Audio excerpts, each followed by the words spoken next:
এই যে ঘুম থেকে উঠলেন, ব্যাস ব্রাশটা নিয়ে দৌড়ে চলে গেলেন বাথরুমে, কি জন্য?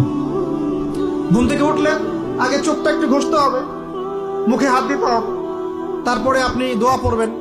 কি দোয়া পড়বেন? আলহামদুলিল্লাহিল্লাযী আহইয়ানা বা'দা মা আমাতানা ওয়া ইলাইহিন নুশুর। তারপরে আপনি যাবেন বাথরুমে। দোয়াটা না পড়ে কেন গেলেন? ঘুমাচ্ছেন, ঘুমানোর আগে আপনি অবশ্যই বলবেন।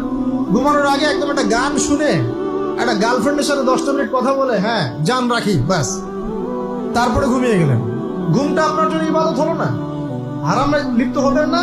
আল্লাহুম্মা বিইসমিকা আমুতু ওয়া আহইয়া পড়তেন, সূরা মুলক পড়তেন, সূরা কাফিরুন পড়তেন, সূরা ফালাক নাস ইখলাস পড়তেন, ঘুমিয়ে যেতেন।